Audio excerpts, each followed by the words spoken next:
नमस्कार। सोचिए, क्या हो अगर किसी राज्य की पूरी शुरुआती राजनीति का राज कुछ हाथ से लिखे हुए पन्नों में मिल जाए। आज हम ठीक यही करने वाले हैं। हरियाणा के बनने की कहानी, उसके पहले नेताओं की कहानी हम समझेंगे इन्हीं नोट्स के जरिए।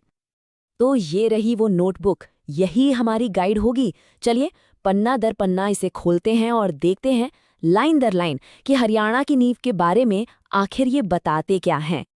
तो सवाल ये है कि ये जो सादे से पन्ने दिख रहे हैं, ये हमें उस दौर की सत्ता, पॉलिसी और उन पावरफुल लोगों के बारे में क्या कहानी सुना सकते हैं जिन्होंने हरियाणा का भविष्य तय किया। चलिए पता लगाते हैं। सबसे पहले समझेंगे कि मुख्यमंत्री की भूमिका क्या होती है। फिर हरियाणा के पहले नेताओं से मिलेंगे। उसके बाद बात होगी निर्माता कहे जाने वाले बंसीलाल की। फिर देखेंगे सत्ता में कैसे बदलाव आया और आखिर में बात करेंगे इन सब नेताओं की विरासत की। तो चलिए शुरू करते हैं। देखिए, किसी भी नेता पर बात करने से पहले ये समझना बहुत जरूरी है कि आखिर ये मुख्यमंत्री का पद होता क्या है, इसकी अहमियत क्या है। इन नोट्स की पहली ही लाइन में एक बहुत बड़ी बात छिपी है, वो ये कि मुख्यमंत्री सिर्फ नाम का हेड नहीं है, बल्कि वो वास्तविक हेड है। मतलब असली पावर तो उसी के पास है, भले ही अपॉइंटमेंट गवर्नर साहब करते हों। अच्छा, तो मुख्यमंत्री बनने के लिए कुछ शर्तें भी हैं। उम्र कम से कम 25 साल होनी चाहिए और विधानसभा का सदस्य होना जरूरी है।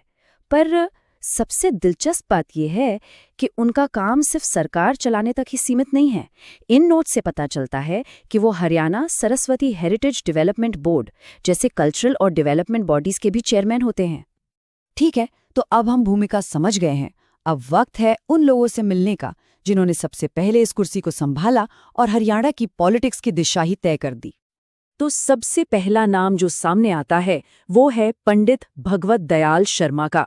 और नोट्स में इनके बारे में एक बहुत ही खास बात लिखी है कि ये हरियाणा के इकलौते, जी हाँ, इकलौते ऐसे शख्स हैं जो मुख्यमंत्री भी रहे और गवर्नर भी। और यहीं से हरियाणा की राजनीति में एक बड़ा ट्विस्ट आता है। देखिए, भगवत दयाल शर्मा नॉमिनेटेड सीएम थे, लेकिन उनके फौरन बाद जो आए राव बीरेंद्र सिंह, वो सिर्फ पहले इलेक्टेड यानी चुने हुए सीएम ही नहीं थे, बल्कि हरियाणा के पहले गैर कांग्रेसी सीएम भी थे। उन्होंने अपनी पार्टी बनाई, विशाल हरियाणा पार्टी, और यहीं से रीजनल पॉलिटिक्स का खेल शुरू हुआ। नोट्स में एक और जरूरी घटना का जिक्र है। राव बीरेंद्र सिंह के ही कार्यकाल में हरियाणा में पहली बार प्रेसिडेंस रूल यानी राष्ट्रपति शासन लगा था। इसका सीधा मतलब था स्टेट गवर्नमेंट बर्खास्त और शासन सीधा सेंटर के हाथ में। ये उस नए नए बने राज्य में पॉलिटिकल इंस्टेबिलिटी का एक बहुत बड़ा साइन था।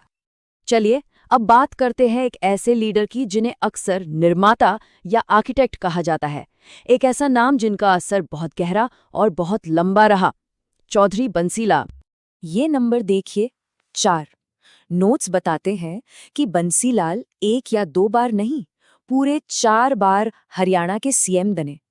ये आंकड़ा अपने आप में किसी भी नेता की जबरदस्त पॉलिटिकल पकड़ और लोगों पर उसके असर की कहानी कहता है। उनके काम को देखें तो 1969 में उन्होंने हिंदी को ऑफिशियल लैंग्वेज बनाया और 1970 तक तो कमाल ही हो गया। सिर्फ 1 साल के अंदर हरियाणा देश का वो पहला राज्य बन गया जिसके हर एक गांव तक बिजली पहुंच चुकी थी। बाद में 1991 में उन्होंने अपनी पार्टी बनाई और 1996 में शराबबंदी जैसा एक बहुत बड़ा और कंट्रोवर्शियल फैसला भी लिया। पर्सनल लेवल पर देखें तो नोट्स एक और इंटरेस्टिंग बात बताते हैं। बंसीलाल सिर्फ 41 साल की उम्र में सीएम बन गए थे। उस वक्त के हिसाब से वो सबसे युवा मुख्यमंत्री थे। ये उनकी पॉलिटिकल जर्नी की एक जबरदस्त शुरुआत थी। और इन्हीं सब कामों का नतीजा था कि उन्हें एक टाइटल मिला जो इन नोट्स में भी साफ साफ लिखा है, आधुनिक हरियाणा का निर्माता। ये एक टाइटल उनकी पूरी लेगेसी को, उनकी पूरी विरासत को एक लाइन में बता देता है।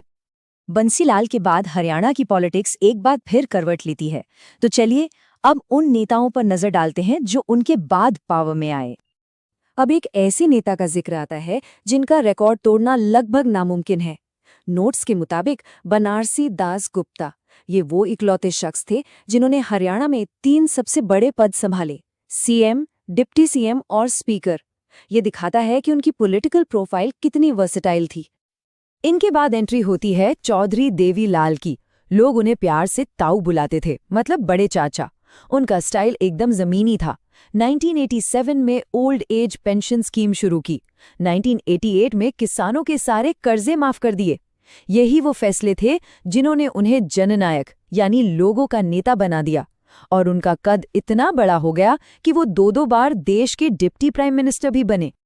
उनका एक नारा था जो बहुत मशहूर हुआ, लोक राज लोक लाज से चलता है। इसका मतलब सीधा सा था कि डेमोक्रेसी सिर्फ कानून के डंडे से नहीं, बल्कि मॉरल वैल्यूज, शर्म और सम्मान से चलती है। यही उनके गवर्नेंस का कोर आइडिया था। तो अब हम इस पूरे एनालिसिस के आखिरी हिस्से में आ गए हैं।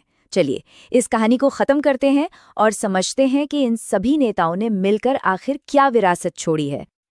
और हमारी इस कहानी के आखिरी लेकिन बहुत अहम किरदार हैं चौधरी भजनलाल।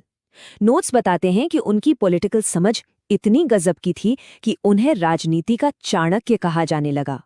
और ये कोई छोटी मोटी बात नहीं थी, क्योंकि टोटल दिनों के हिसाब से सबसे लंबा कार्यकाल सीएम के तौर पर उन्हीं का रहा। तो इस पूरी कहानी का निचोड़ क्या निकला? बीडी शर्मा ने एडमिनिस्ट्रेशन की नींव रखी, राव बीरेंद्र सिंह रीजनल पॉलिटिक्स ले आए, बंसीलाल ने इंफ्रास्ट्रक्चर खड़ा किया, देवीलाल ने सोशल वेलफेयर पर फोकस किया और भजनलाल, वो तो पॉलिटिकल मैनेजमेंट के मास्टर थे। तो आखिर में हम ये कह सकते हैं कि ये नोट्स सिर्फ कुछ नाम और तारीखें नहीं हैं, ये एक पूरी जर्नी की कहानी है।